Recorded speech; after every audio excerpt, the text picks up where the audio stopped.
Hey everyone, and welcome to another edition of Peter Tiers Stuff. And in this episode, I'm doing a biggie. I am tiering Buffy the Vampire Slayer characters. The hit television show, Buffy the Vampire Slayer. There's a lot of characters here, so I'm going to try and do these relatively quickly. But if you look at the grid, I have a lot of characters to tier. I don't really have strong opinions on every single one of these characters. This is going to be challenging because I've never really thought about who my favourite characters are. I may discover a little bit about myself as I do this, so here we go. This is tough.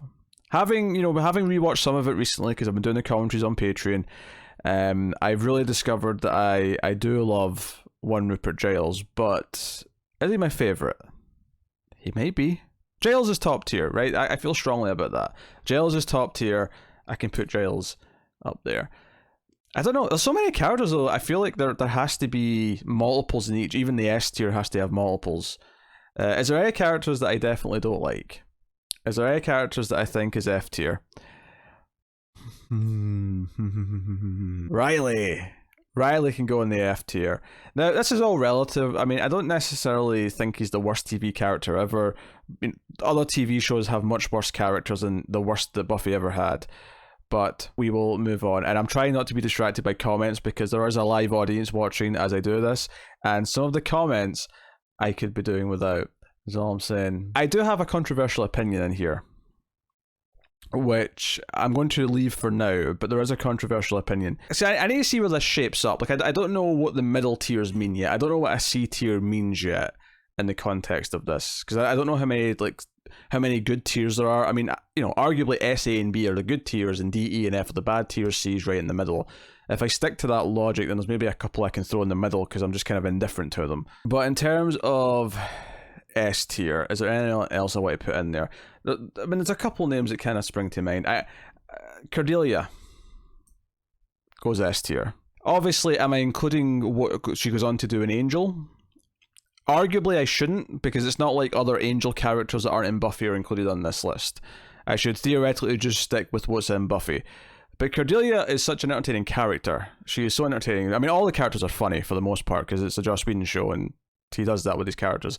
And Giles is kind of, the same way. I think I've grown to really respect Giles' humour that he brings to the show more as I've gotten older. Maybe it's because I relate to him more than the teenagers now. But Cordelia's really funny, and she also lends herself to a lot of good jokes by other characters as well, because she is kind of the mean one, and she's got an important facet in the show because she's kind of represents what Buffy used to be before she got all this responsibility. Giles is one of the best dad characters in TV. That's the extent I'm going to explain it, because I can't spend this much time on all the characters. We have to go. I will give Buffy the S tier as well. I think Buffy sometimes suffers, of course, because she is the main character and she has to be the straight character surrounded by all these entertaining characters. But Buffy herself is very entertaining. The more I've rewatched the show, the more I've come to respect just how strong a character she is at the core.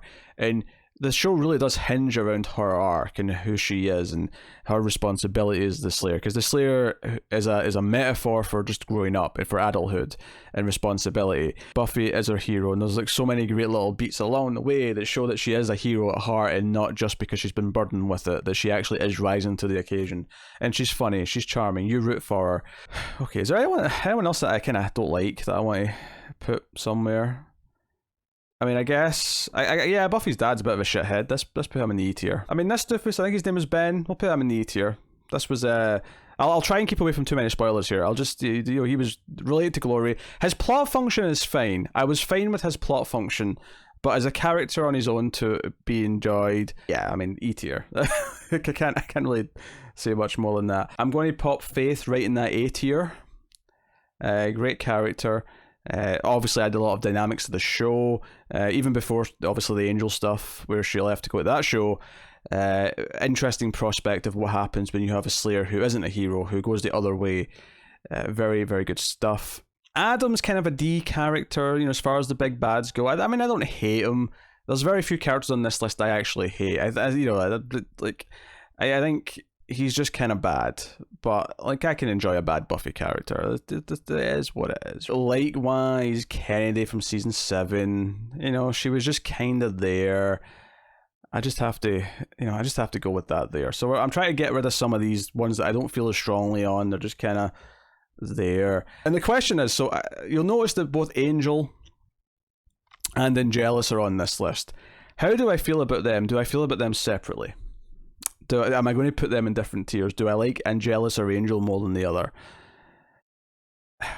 And I think if we were talking about Angel, as in the TV show, I think if we were including Angel the TV show, which I've already decided I'm not, because I decided that with Cordelia, because the Angel characters like Gunn and Fred and so on are not here.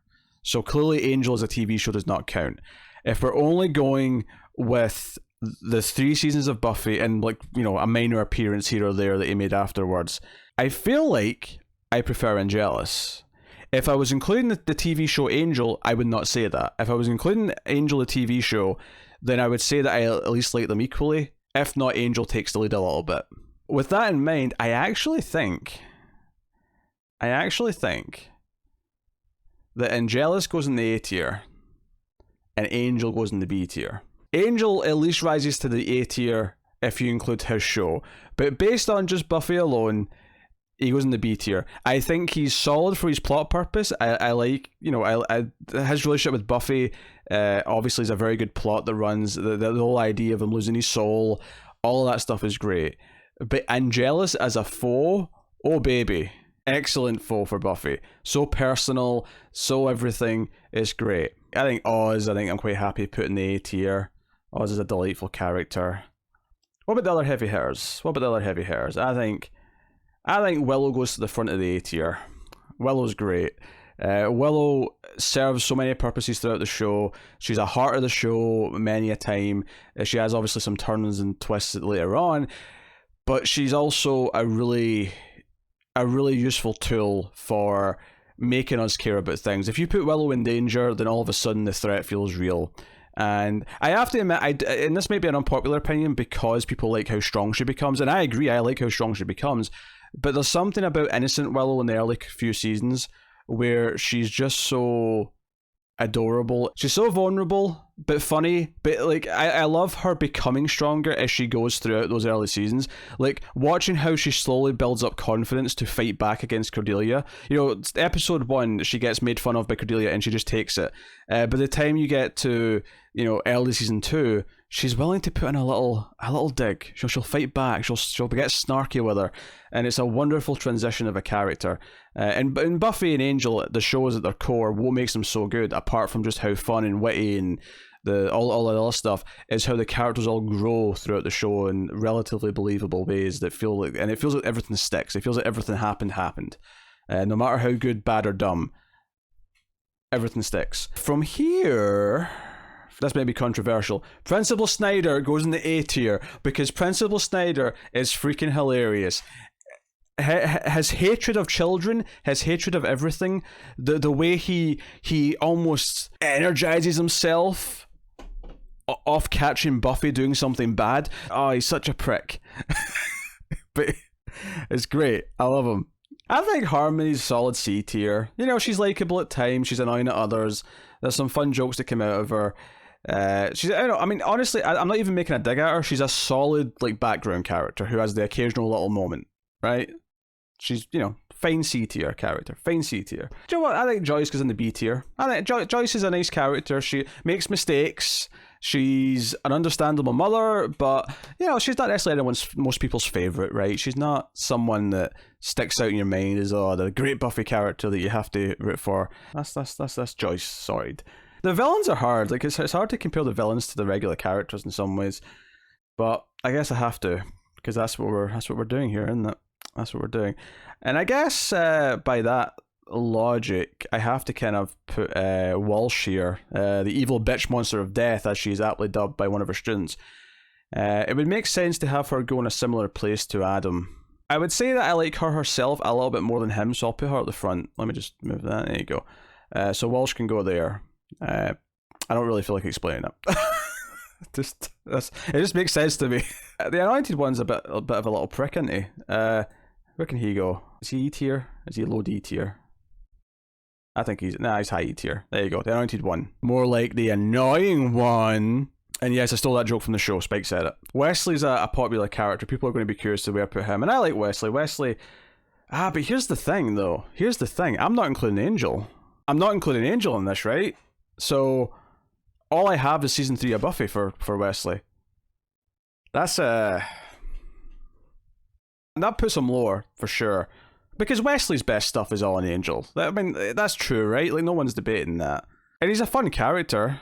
He's definitely no higher than B tier just on Buffy alone. And honestly, but even be C tier on just Buffy alone. And that's not to say I don't like him in Buffy, because I do. Wesley comes into his own. Wesley shines in Angel. He becomes a great character in Angel. And I won't say where I'd put him in Angel, because there's a good chance that I'll do an Angel character one at some point. So I'll just, I'll leave it there. But I think that makes sense. And the same goes for Darla. Darla, we're looking at only what she's done in Buffy, which is only early on. Like, most of Darla's screen time comes later in Angel. We have some flashback episodes, of course. And she is good in Buffy. So I think for that, she gets B tier. Because she's still pretty good. She has presence. She has the honor of being the first main character, if you will, in the show, in the sense that she's a recurring character. She's in the opening scene, so I think she still gets the B tier, low B tier on Buffy alone. Obviously, Angel arguably would maybe bump her up again because she has a lot more time in that to really grow and shine. Since we've done her though, let's look at Drusilla. I'm going to go with the top end of the B tier. Drusilla is extremely entertaining. She's very crazy. She's very wacky. I think the performance is really fun.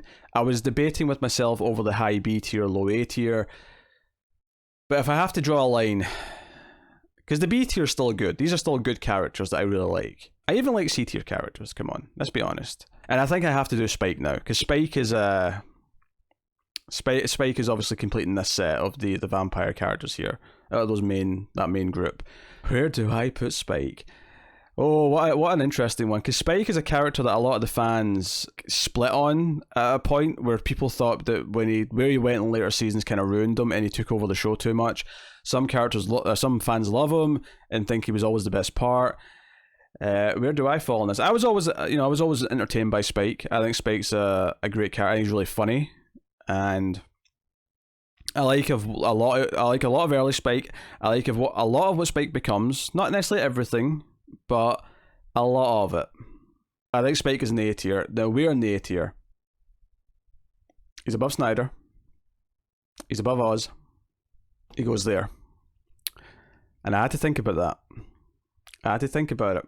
This is tough. This is getting really hard. I love a lot of these characters like my own babies. I really do. And and not every plot line with Spike is great, but he gets a lot of plot lines. And there's a lot of good ones. And there's a lot of great moments with him. Some of the funniest lines of the entire show come from Spike. I'm actually going to leave Xander till last, because Xander's another one that's very contentious amongst the fan base. So I'm going to leave Xander for last for the excitement of it. Okay, where do we go from here? Where do we go from here? This might change when I rewatch season 7, but honestly, Robin Wood's kind of upper D tier. I don't dislike him, but I never really thought much of him in season 7. He was kind of this weird new addition. Warren, he's a bit of a prick, but he's supposed to be a prick. Low C tier. And I want to make this clear, this is not based on me liking or disliking what characters have done in terms of their characters. This is about how good or bad they are to the show. So a villain doing horrible things is still good for the show, hence Angelus being so high. Jenny Calendar. I always kind of liked Jenny. Some people kind of rag on her character a little bit. I always felt like she was likeable. She was a good love interest for Giles. Admittedly, was she ever much more than that? She had an impact. In the end of her storyline did leave a lot of really good beats. So I think based on that, the impact she had on the story and other characters and there's definitely some faults. Some of her backstory stuff that comes up feels a little bit hammy. I'm definitely happy for her to be upper C tier. I think that makes a lot of sense to me. Caleb, Nathan Fillion from the other hit show, Firefly. I actually kind of like how evil he was when he showed up in his small role. Ultimately though, I can't really necessarily put him super high because he is a relatively minor part. So I'm going to go with just C tier. I think Ethan Rain similarly goes to low B tier. I think he's a memorable villain. I always had fun when he was around. Obviously his ties to Giles' past is really good. Amy's an interesting one because Amy kind of pops in and out.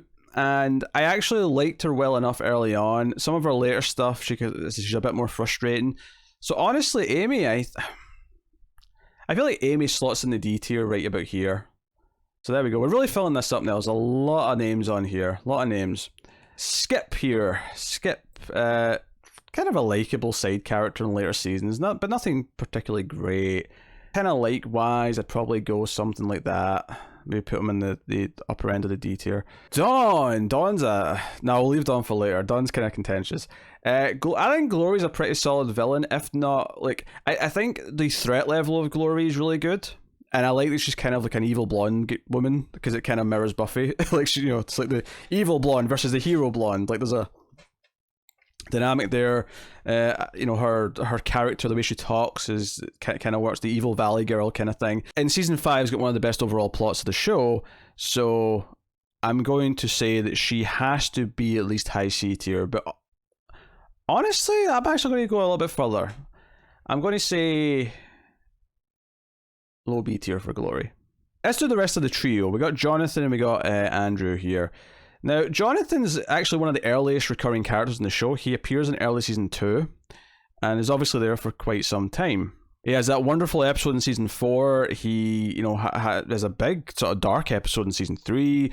He has a really, and he's a likable presence. He's kind of the likable dweeb that kind of pops up from time to time. Jonathan's a solid B tier character, I think. Overall, I would say. Would I put him above? I think, yeah, maybe put him above those two. What about the Master? The Master's hammy as shit, but I enjoy the performance. I enjoy that it looks kind of like Nosferatu. So for that reason, he's going to the top of the C tier. I'm happy to put him there. Good stuff. The Mayor, since we're on the villains, the Mayor is a great villain. Interesting demeanor. Yeah, I'm doing it. I think a low A tier for the Mayor. I'm not going to put him above Snyder, because Snyder, I enjoy for longer than I do the Mayor, and it's partly because he's there for longer, but I do think the Mayor is a great character, and I'll put him there. Some of these are tough. Kendra's a tough one, because Kendra got some memorable moments, but she's kind of a weird character that doesn't amount to much. Well, she is pretty entertaining. I like how the other characters interact with her, though. I like most of the beats she has with the other characters, so I think for that I'll give her a nice solid kind of low C tier placement. Maybe not above Harmony. I think, yeah, after Harmony. I think there's about right. There you go. I was going to list the rest of the trio. I forgot about Andrew. I moved on before I finished the trio. Andrew's an interesting one, because he's kind of this weird addition in season 6, and then season 7 kind of makes him grow a little bit and makes him a lot more sympathetic. By the time the Storyteller episode, or the Storytime episode shows up, I think it's time that he gets to do some more interesting stuff. I'm going to... I have to just make a judgment call here. High C tier. I was tempted to go low B tier. I am, but I'm looking at the characters that are in that B tier now, and I'm looking at the characters in the C tier, and I really feel like the characters in that B tier are definitely higher than Andrew for me. And I'd forgotten Anya's demon friend's name, who was also the one that Spike was into in the past. Halfrick, that's it. Yeah, I'm kind of indifferent to Halfrick, honestly. D tier, I guess. Maybe, yeah, after Amy. After Amy before Walsh. Yeah, makes sense to me. Oh, look at these characters we've got left now. Oh, we're getting to the real interesting stuff. You know what, Dawn gets a bad rap. I don't hate Dawn. I am happy for Dawn to go in the middle of the C tier. You know what, I'll even put Dawn above Buffy Wesley. If Wesley was including the angel stuff, obviously not. You know what, I'm going to put her there. I don't mind Dawn. Tara's very likable. Tara offers a lot of heart to the show. It's hard to kind of fault Tara too much. I think I especially like, obviously Tara has a strong relationship with one particular character, but I kind of like later on when she kind of grows to have relationships with other characters as well. I think it's really sweet when that happens. But she's also not one of my favorites. Like, I don't like hold her in the real upper ranks. And because of that, I think she has B tier. And I think she comes after Buffy's mom. I think she's after Buffy's mom, but above Darla. I think that's where Tara goes. I think Tara's a really strong character who has a lot of heart to the show. It's kind of like when Willow kind of left that role behind because Willow became a bit more badass. Tara kind of came in and almost filled that as well. And not that she's exactly like Willow was in the early days, because she's not. But she has that innocence to her that really makes her endearing. And interestingly, I'm left with Anya and Xander. who of course are highly related. I'm leaving Xander till last. So this is where I get a little controversial, because everyone loves Anya. And I don't dislike Anya. I don't. Anya's a fine character. But for some reason, everyone always lists her at the top of their favourites. People like go mad for Anya, and I've never quite felt that way. I've never felt like she's in those upper ranks. Depending where I put Xander as well, because Xander's got a very contentious relationship with fans. So which is why I'm leaving him till last, so I can make a bit of a suspenseful moment out of it. But Anya is not a character that I absolutely love like I do a lot of the other characters. I still like her. I'm going to be honest. To me, Anya always kind of felt like the Cordelia replacement. And she's a solid Cordelia replacement, but she was never as good as Cordelia. Seasons 1, 2, 3 Cordelia, I've always liked more than Anya. So because of that, she's not A tier, and I don't think she's B tier. I think Anya's a C tier character. And I know that's going to get me some shit. I'll put her at the top of the C tier. I'm happy to do that. I'm happy. I do think she's better than Dawn and some of these others, but I don't think Anya's upper ranks. I think she's solid mid-ground. I don't want to upset people, but I've always kind of felt that way. She's the poor replacement for Cordelia. Well, not poor. That's unfair. She's the replacement for Cordelia, but she's always going to be the replacement. Which leaves me with one Xander Harris. And where oh where do I put Xander? Xander is a character who, especially in recent years, has garnered a lot of hate from people because of his sensibilities, because of the way he treats other characters on the show. Let's just face it, he's a teenage boy in the 90s, and there's a lot of the way he reacts to the women characters, the way he acts entitled, the way he's a bit of a man baby at times. I completely get it. I get it. I do. But there's also a lot of likeable qualities to Xander. Here's the thing, and I want to make this very clear. I think Xander is a very honest representation of a teenage boy. And as someone who was a teenage boy, although not someone that, I never did anything or said anything as bad as Xander did, certainly.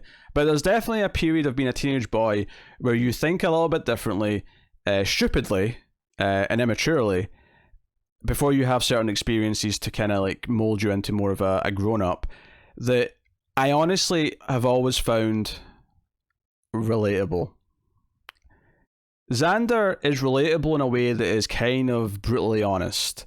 And it's not that I agree with the way he is or the way he, does things in the show, but I do think Xander grows up throughout the show. I think Xander is a flawed character who, and I've heard people complain that he never gets his comeuppance for being flawed, but this is the thing, is that that's actually more realistic. People who are dicks when they're teenagers don't really get comeuppance for it. He just kind of grows up. I think by the time we get to season 7, and he's kind of been this almost like big brother figure to Dawn, which makes what happens in the comics afterwards a little bit weirder. But we're not including the comics here. This is just purely the show. Xander is a character who is flawed. He makes inappropriate comments. Some of them are very misogynist. And when I watch it now, I do really notice it, and I really go, that kind of, it feels like it's aged badly. But in a way it hasn't, because I totally buy that teenage boys would still say this sort of dumb shit. But I do find him relatable, because I'm like, yeah, I said shit when I was a teenager that I would never say now. There's definitely shit that I've grown out of that I look back at now and go, ugh. And Xander's kind of brutally honest. Like, he has this like persecution complex that the world's against him, that he doesn't get what he wants, rather than actually thinking about things in an appropriate way. Honestly, Xander's very realistic. Like, I relate to a lot of what Xander was when I was a teenager, and I think watching it now, I appreciate the reflection of saying this is, not to the same extent, like I said, but I appreciate it to the extent where I can look at him and go, I see how much I've grown since I was that age. And I appreciate him as a representation. And one of the most satisfying things in the show is in Bewitched, Bald and Bewildered, when he really screws up because he does that selfish love spell and everyone ends up being in love with him. Giles' reaction to him and the way he yells at him like he's a father is so harsh, but so true. And that's kind of where the comeuppance kind of comes in for me. It's like, there's never going to be this like great big punishment for what he's done, because he's not done something for the most part that's like specifically like a crime per se. I mean, obviously doing that love spell, a lot of people kick his ass like line, you know, those moments deserve comeuppance, but he's kind of a realistic representation for me for a shitty teenage boy who does actually grow up. And I see a little of myself in him, and I say that honestly because people are probably going to like assume I'm a dickhead for saying that, but there is an honesty to it. And this is the weird thing, is that, you know, Buffy is lampooned and like heralded for being this great show with great female characters, and all of a sudden there's this great representation for strong women all, you know, on this TV show. And I think one of the great ironies of that is that it's also got one of the most brutally honest representations of a teenage boy with a persecution complex. And instead of being kind of applauded for it, like a lot of fans just kind of hate that character. And I guess it's because that type of character is the type of person in real life that a lot of entertainment is supposed to appeal to, as opposed to representing other people. But unlike other things, unlike other movies and TV shows, it's actually a lot more realistic how it represents them. And for that, I actually kind of think he works. And hey, I like his relationship with Willow. I think him and Willow are a great pair. So because of that, I am not throwing him near the bottom. I don't think he's a bad character. I think he's a bit of a shitty person, but as a character, he's realistic. He's likable in a lot of ways, but he's also very flawed in a lot of ways. As a character, I don't think he's bad. But he's a prick of a person. But as a character, he's actually pretty good. He's a pretty strong character. Good's a bad word. Good and bad should not be the words we use here, because that implies that you agree or disagree with the character's actions. We're talking about strong and weak characters here. And likability is a factor in that, but it's not the only factor. I don't find Angelus likable. I don't find the mayor likable, right? They're villains. And someone in chat just brought up the end of season 6. Yes, that scene at the end of season 6 is one of the examples why Xander shouldn't just be outright hated. So possibly, I thought Anya was my controversial placement, but the more I talk about this and the more I see chat talking about my pick here, the more I'm worried that this might be the more controversial one. But here we go. I'm going to get crucified for this. I'm worried about this.